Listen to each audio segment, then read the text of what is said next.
Hello student, welcome to वेसी academy.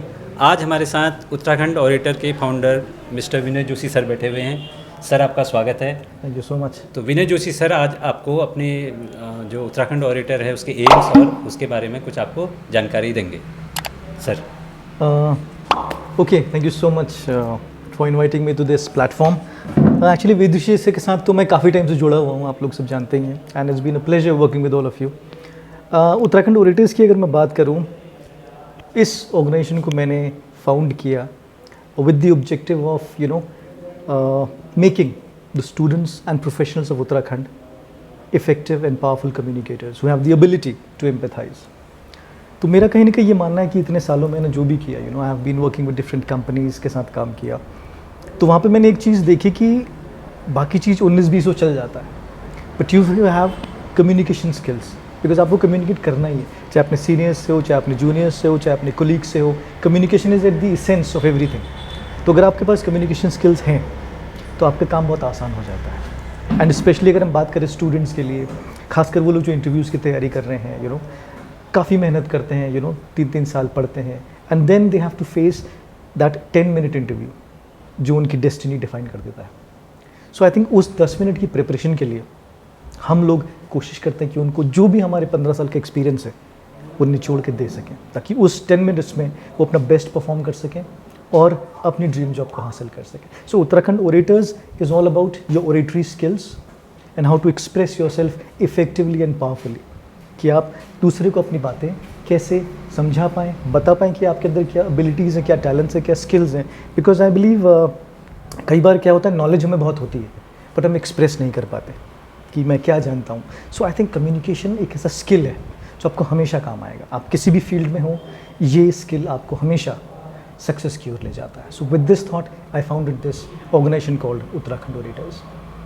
तो basically आप उत्तराखंड ऑडिटर से जो हमारे स्टूडेंट हैं, जो हमारे वर्किंग प्रोफेशनल्स हैं, उनके क्या करते हैं, आप कम्युनिकेशन स्किल को इम्प्रूवमेंट करने के लिए उनको टिप्स देते हैं, और जो प्रतियोगी परीक्षाओं की तैयारी कर रहे हैं उनको उनकी कॉन्फिडेंस बिल्डअप के लिए, उनकी पर्सनैलिटी डेवलपमेंट के लिए जो भी है आप उनको प्रोवाइड करते हैं स्किल जो तैयारी के लिए।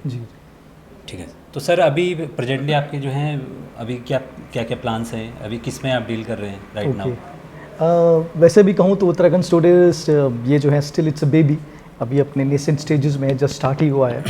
प्लान्स बहुत सारे हैं, एंड अभी जो करेंटली में हमारा नियर फ्यूचर का प्लान है वो ये है कि अभी UKPSC JEE का एग्ज़ाम्स आपको पता ही है, उसकी इंटरव्यू की प्रिपरेशन करवाने का प्लान कर रहे हैं। तो जो भी बच्चे उसमें रिटन क्वालिफाई किया, आई थिंक अब उनके लिए एक इम्पॉर्टेंट पड़ाव है कि वो इंटरव्यूज़ की तैयारी करें, और इंटरव्यूज़ को कभी भी लाइटली में नहीं लेना चाहिए। कि आपने कहा कि मैं तैयारी कर लूँगा, एक दिन पहले I just brush up my and I go, ऐसा नहीं होता। इंटरव्यूज़ के लिए आपको शुरू से ही लगना पड़ता है। It's a skill again, because interview देना और लेना दोनों एक स्किल है अपने आप में। तो आपको बेसिकली इंटरव्यू के लिए सीरियसली प्रिपेयर करना है, और हम लोग इस इंटेंशन के साथ एक कोर्स जल्दी लाने वाले हैं जिसमें हम बेसिकली आपको गाइड करेंगे कि कैसे आप अपने को होन कर सकते हैं, अपने स्किल्स को, और आप बेटर परफॉर्म कर सकते हैं इंटरव्यूज़ में। तो it's going to revolve around interviews. तो अभी लेसन जो मैं कहूँ, अगर फ्यूचर का जो प्लान है सबसे इंपॉर्टेंट इस वक्त हम लोगों के लिए वो यही है UKPSC JEE।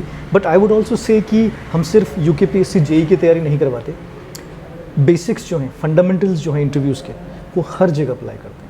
Weather you are an MBA, hotel management आप कर रहे हो, BBA कर रहे हो, BCA कर रहे हो, कोई भी कोर्स आप कर रहे हो, one final day you have to face an interview and we prepare you for that 10 minutes which are very very important. तो आपको हम लोग उस इंटरव्यू की तैयारी करवाते हैं, डूज एंड डोंट्स बताते हैं, बिफोर द इंटरव्यू क्या करना है वो बताते हैं, ड्यूरिंग द इंटरव्यू क्या करना है, आफ्टर द इंटरव्यू क्या करना है वो सारा बताते हैं। बिकॉज इंटरव्यू अपने आप में एक प्रोसेस है जो आपके बीच में और आपकी जॉब के बीच में ब्रिज करता है। So the better you are at communicating while you are facing the interview, आपकी जो नॉलेज है जब आप उसको अपने इंटरव्यूअर के साथ शेयर करते हैं कि yes I have the skills, I have the knowledge, I have the temperament, I have the attitude, the aptitude for this job. क्योंकि इंटरव्यू का देखिए बेसिकली मतलब वही है कि आप में वो स्किल्स हैं, कि आप में वो नॉलेज है कि आप उस जॉब को जस्टिफाई कर पाओगे। तो हम आपको उसके लायक बनाते हैं, because see we already know कि आपको टेक्निकल नॉलेज बहुत सारी है, बुकिश नॉलेज आपके पास बहुत सारी है, बट आप उस नॉलेज को एक्सप्रेस कैसे करना है, क्या वर्ड्स यूज़ करने, क्या बॉडी लैंग्वेज होना चाहिए, that is very important and I believe non verbal communication हमारे कम्युनिकेशन में बहुत इंपॉर्टेंट हिस्सा है. Almost 70 to 80% of our communication is non verbal. आपके जेस्चर्स, आपके पोस्चर्स, आपके facial expressions, everything, your tone of your voice, that also counts. तो इसीलिए मैं जो भी आगे हम लोग एडवोकेट करेंगे, it's called the BAT model, BAT. उसका क्रक्स यही है कि आप इन 3 चीज़ों को यूज़ करते कोई भी इंटरव्यू आप क्रैक कर सकते हैं. So that is the future plan. तो इंटरव्यू का मतलब कोई पर्टिकुलर बाउंडेशन है या कोई क्लास लेवल का इंटरव्यू है? क्योंकि इंटरव्यू तो आपका छोटे लेवल से आजकल स्टार्ट हो जाता है. आप देखेंगे कि क्लास 5th वाला भी आजकल इंटरव्यू दे रहा है, क्लास 8th वाले को भी इंटरव्यू देना है. उसके बाद 12th के बाद तो आपको देखना ही है कि NDA का देता है बच्चा जो है. उसके बाद जो है हायर लेवल पे हो गया, PCS हो गया. तो हम लोग जैसे कि आप बता रहे हैं UKPSC जो है. जी. तो इन सब में जो है जो बेसिक है, जो बेसिक चीज़ें हैं जो इंटरव्यू के लिए, उस क्या सब में एक जैसी हैं इंटरव्यू की? सबकी प्रिपरेशन एक जैसी होगी या वो प्रिपरेशन अलग होगी? सी देखिए, बेसिक फंडामेंटल तो सेम रहेंगे. ड्रेसिंग सेंस प्रॉपर आपका एक छोटे इंटरव्यू में होना चाहिए या फिर PSC की बात करूँ उसमें भी होना चाहिए. So some things are fundamental same है, बट येस कुछ टेक्निकलिटीज़ फ़र्क हो जाती हैं as per the interview, the position you applying for. अगर आप मान लीजिए UKJE की बात करें, UKPSC JEE में अगर आप ट्रेड आपका मैकेनिकल है, questions would be different. Civil questions would be different, but HR round same ही रहेगा. उसमें आपका वर्बल कम्युनिकेशन देखा ही जाएगा, नॉन वर्बल देखा ही जाएगा. तो आई बिलीव तैयारी हर इंटरव्यू की आपको लगभग सेम ही होती है, बेसिक्स की बात करें, लेकिन फ़र्क टेक्निकल एस्पेक्ट में आ जाता है, उस नॉलेज में आ जाता है. सो बट येस, फिर भी आपने जो पूछा मैं उसका जवाब ये देना चाहूँगा कि Uttarakhand orators specially 12th and above की हम लोग बात करते हैं, प्लस फ्यूचर प्रोफेशनल्स. देखिए 2 बच्चे हैं, एक बच्चे जो इंटरव्यू दे के कुछ एग्ज़ाम में सेलेक्ट हो गए और करना चाहते हैं. सेकेंडली कुछ प्रोफेशनल्स हैं जो ऑलरेडी किसी ऑर्गेनाइजेशन में काम कर रहे हैं. अब उनको आगे फ्यूचर करियर अपना पाथ प्रोग्रेस करना है, उनको हायर पोजीशंस में जाना, तो उसके लिए इंटरनल इंटरव्यूज़ होते हैं. So we prepare them for both these things. हमारे साथ अरुण सर भी जुड़े हुए हैं. अरुण सर, अगर आप कुछ पूछना चाहते हैं सर से. जी बिल्कुल. तो जैसा सर आपने बोला कि 12th प्लस के आप यहाँ पे बच्चों की बात करें, और इसमें आपने कहा एज अ स्टूडेंट अगर मैं 12th की बात करूँ, और दूसरा आपने बोला जैसे इंडस्ट्रीज़ में कुछ एम्प्लॉयज़ हैं तो उनके कुछ ऑलरेडी किसी ऑर्गेनाइजेशन में हैं और यहाँ पे 12th पास के बाद बच्चे जब आगे जाते हैं तो उसमें आपका अप्रोच क्या रहता है? मतलब एज अ स्टूडेंट आप किस तरह से मतलब अप्रोच करते हैं बच्चे को, और जो ऐसा कंपनी एम्प्लॉय हैं तो उनको किस तरह से मतलब अप्रोच करते हैं? दोनों का मतलब दोनों की चीज़ें डिफरेंट हैं. उनको अपने ऑर्गेनाइजेशन में आगे बढ़ना है और इनको अपनी शुरुआत करनी है, तो उसमें आपका क्या मतलब रहता है तरीका कि किस तरह से आप दोनों को डील करते हैं? मेरा एक क्वेश्चन है आपसे. ओके अरुण जी, इसमें मैं एक चीज़ कहना चाहूँगा. जो स्टूडेंट्स हैं वो फ्रेश हैं, उनका कोई प्रायर एक्सपीरियंस नहीं है, उनको सिर्फ बुकिश नॉलेज है इस वक्त, राइट. सो हम लोग उनको उसी तरीके से काम करवाते हैं. बट जो प्रोफेशनल्स की बात करें, they are already working with some company, they already have some experience. तो वहाँ पे हम उस एक्सपीरियंस को कैसे शोकेस करो वो उनको बताते हैं, बिकॉज उनकी जो ये वर्क एक्सपीरियंस है वो कहीं ना कहीं बहुत इंपॉर्टेंट रोल प्ले करता है उनको आगे प्रोग्रेस के लिए. तो वहाँ पे वी फोकस कि आपने जो काम किया है 2-3 साल, उसको आप कैसे हाईलाइट करो कि आपके जो चांसेस हैं of success in that particular interview वो इंक्रीज हो जाए. So the main difference comes in the experience part, right. बच्चे स्कूल वाले हैं वो तो ठीक है, एक अलग तरीके से बात करेंगे, बट प्रोफेशनल्स जहाँ पर हैं वहाँ पे कहीं ना कहीं अप्रोच थोड़ी फ़र्क हो जाती है, लेवल ऑफ नॉलेज फ़र्क हो जाता है, एक्सपीरियंस काउंट्स, एंड कहीं ना कहीं जो टर्मिनोलॉजी जो यूज़ होती है, जार्गन्स जिसको हम बोलते हैं, टेक्निकल जार्गन्स, जैसे इलेक्ट्रिकल की भाषा में कुछ अलग जार्गन्स यूज़ होते हैं, यू नो, तो वैसे ही वो टेक्निकल जार्गन जो यूज़ करते हैं अपनी लैंग्वेज में वो फ़र्क हो जाता है. जैसे मैंने एक चीज़ सुनी है कि कहते हैं कि जो बहुत ज़्यादा काम करते हैं वो जनरली अगर मान लीजिए कम्युनिकेशन में अच्छे नहीं है तो ऑब्वियसली उसका फ़ायदा कोई और उठा लेता है. तो ये है मतलब, तो उसको मतलब किस तरह से जो डरते हैं कम्युनिकेशन से, मतलब होते तो काफ़ी हार्ड वर्किंग है तो कम्युनिकेशन की तरफ नहीं है, तो उनको मतलब उनका डर निकालना अपने आप में बहुत बड़ी मतलब बहुत बड़ा चैलेंज है.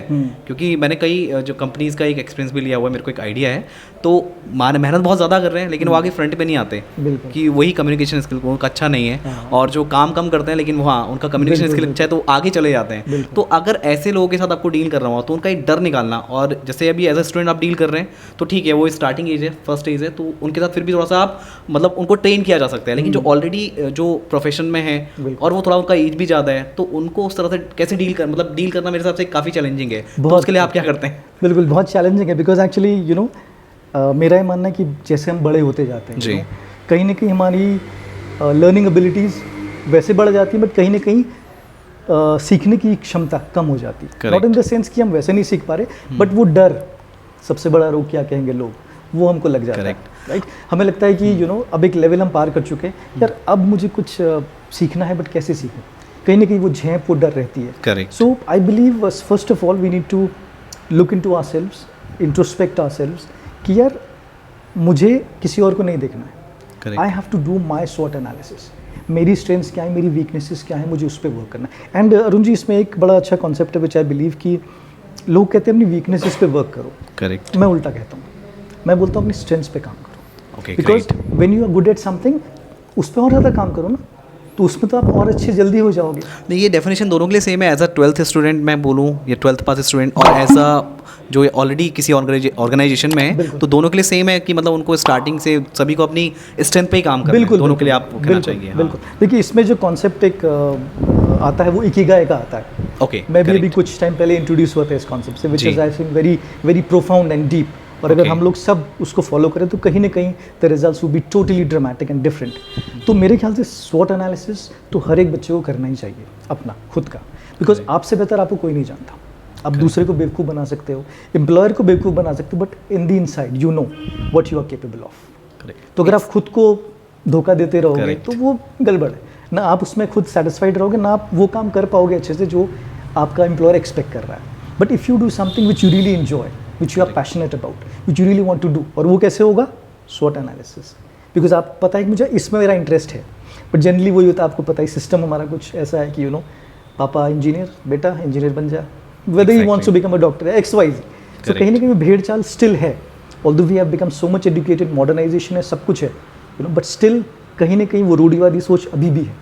डॉक्टर का बेटा डॉक्टर, इंजीनियर का इंजीनियर, राइट। ऑफ कोर्स अब चीज़ें चेंज हो रही हैं, वे अब हम कहें अगर ये यूट्यूब कह लो या सोशल मीडिया कह लो, अब web children have become so used to these things कि अब वो खुद अपने डिसीजंस ले रहे हैं। They are going into different field जो कभी सोचे भी नहीं थे, आज बच्चे वो कर रहे हैं। So I would suggest and advise and advocate कि आपको जो अच्छा लगता है आप वो करो। Don't follow the herd, make your own roads, make your own identity. अभी अगर मैं अपना खुद का एग्जांपल दूं, मैंने लगभग 10-15 साल work with different companies, MNCs, अच्छे ब्रांड के साथ काम किया, बट फिर एक दिन फाइनली मुझे लगा यार मैं क्या कर रहा हूँ, राइट। आई वॉज हैप्पी, पैसे सब मिल रहे थे, सब कुछ बढ़िया, बट वो एक सेटिस्फैक्शन कहीं ना कहीं मिसिंग था। But when I entered the education industry, बच्चों से इंटरेक्शन स्टार्ट किया, उनसे बातचीत करना शुरू किया, तो लगा हाँ कहीं ना कहीं वो जो वैक्यूम था ये चीज़ का था। Correct, right. So then I started this Uttarakhand. Sir last question मैं ये करना चाहूँगा, जैसे सर आपने एक साथ कुछ ऐसे स्टूडेंट को डील किया, जैसे कोई 12th पास है, एग्जाम्पल लेते हैं, और कोई एक प्रोफेशनल में, दोनों को एक साथ डील किया है, और अगर डील किया है तो उसमें आपका क्या एक्सपीरियंस है? वैसे दोनों के साथ तो मैंने फिलहाल डील नहीं किया। अच्छा, okay, right. 12th have been separate and professionals have been separate, but अगर मैं इसमें कहूँ तो मैंने टीचर्स को डील किया है। Okay, right. And teachers of course they also professionals, and I believe that teaching is one of the best professions one can get into, because it is the mother of all professions. Correct. एक teacher के बिना कोई भी profession नहीं है, चाहे वो doctor हो, इंजीनियर हो, हर एक को टीचर चाहिए। तो मेरा एक इंटरेक्शन टीचर्स के साथ हुआ, I just share that experience. तो मैं उनका क्लास ले रहा था and it was a presentation session with the teachers. Okay. तो टीचर्स आए और आके सब बैठ गए, तो I just glanced at those people. तो मैंने देखा ना उनके पास किसी के पास कॉपी है ना पेन है, वो जस्ट सिंपली चले आ रहे हैं। तो आई टोल्ड देम, मैंने कहा आप लोग यहाँ पर किस लिए आए हुए हैं? सर आपके सेशन के लिए आए हुए हैं। मैंने कहा आपको क्या लगता है कि ऐसे सेशन में ऐसे ही आ जाना चाहिए? Don't you think I am your teacher? मैं जानता हूँ, मैंने कहा आप लोग टीचर्स हैं, बट आज इस वक्त मैं आपका टीचर हूँ। And as a teacher I think एक स्टूडेंट की ड्यूटी है कि उसके पास उसके औजार होने चाहिए, यानी कि पेन और कागज़। तो please go back and bring your notebooks and then sit in my interview. तो मेरे ख्याल से अरुण जी कहीं ना कहीं अगर एक्सपीरियंस लोगों की बात करें, प्रोफेशनल्स की बात करें, तो आई थिंक जो थोड़े लेवल पे चले जाते हैं, थोड़े से जो एक्सपीरियंस जाते हैं, उन्हें लगता है कि यार मैं जो सीखना था सीख चुका हूँ। करेक्ट। आई एम गॉड, मुझे सब कुछ आता है, राइट। और यही मेंटालिटी उनकी ग्रोथ को रोक देती है। तो मैंने टीचर से यही बोला है, आप आज स्टूडेंट बन के आओ ना। करेक्ट। आप एक सेशन के लिए आ रहे हो सकता है मैं आपसे एज में छोटा हूँ, but still I am your teacher today. So respect me as a teacher, come as a student. अगर आप ऑलरेडी भरे हुए, मैं आपको क्या दूंगा? That's the point I want to glass talk तो about. भरा हुआ है, कम से कम थोड़ा तो खाली करके कुछ डाल सकूं, वरना ओवरफ्लो हो जाएगा। So that's the thing. Great sir, great. तो यहाँ पे हमारे सर, यहाँ पे राकेश सर भी हैं, और राकेश सर यहाँ पे, सर मैं आपको माइक हैंड ओवर कर रहा हूँ, अगर आपके कुछ क्वेश्चंस हैं तो आप वहाँ पे सर से कर सकते हैं। Thank you sir. सर आपका बहुत बहुत स्वागत है। तो मेरा आपसे एक प्रश्न था कि आप जो ये कम्युनिकेशन स्किल की तैयारी कराते हैं तो आप ही ऑफलाइन या ऑनलाइन दोनों तरीके से कराते हैं? ओके राजेश जी, अभी तो एक्चुअली हम लोगों का ऑफलाइन एक सेंटर चल रहा है जो हिम्मतपुर मल्ला पे है, and one is this Vedashree academy. तो 2 जगह पे हम लोग अभी अवेलेबल हैं। ऑफ कोर्स ऑनलाइन हम वेरी जल्दी प्लान कर रहे हैं कि हम ऑनलाइन भी अवेलेबल होंगे, बिकॉज ऑनलाइन में कहेंगे रीच आपकी बढ़ जाती है और हम चाहेंगे कि ज़्यादा से ज़्यादा स्टूडेंट्स जो भी हमारे पास स्किल्स है उनका लाभ उठा सकें। So but as of now offline की अगर बात करूँ तो हिम्मतपुर मल्ला में अपना सेंटर है एंड दिस वेदश्री एकेडमी। तो 2 जगह पे बच्चे हमसे they can get in touch with us. Okay, thank you sir. Mister sir आप पूछ पूछना चाहिए। तो थैंक यू सर, आपने काफ़ी नई नई जानकारियाँ Thank you हमको so दी much. और इन जानकारियों से हमारे दर्शकों को बहुत फ़ायदा हुआ होगा, ऐसा हम श्योर। मानते हैं। तो स्टूडेंट, जैसे कि आपने सर ने आपको बहुत सारी जानकारियाँ दी, होप कि आपको उसका बेनिफिट मिलेगा। और अगर आप जो है प्रतियोगी परीक्षाओं की तैयारी करना चाह रहे हैं या आप किसी वर्किंग प्रोफेशनल हैं, तो अगर आप अपनी कम्युनिकेशन स्किल को इम्प्रूव करना चाहते हैं तो उत्तराखंड ओरेटर से आप कांटेक्ट कर सकते हैं, और या हमारे नीचे दिए हुए नंबर पे आप डायरेक्ट कांटेक्ट कर सकते हैं। आप आज के लिए इतना ही, धन्यवाद।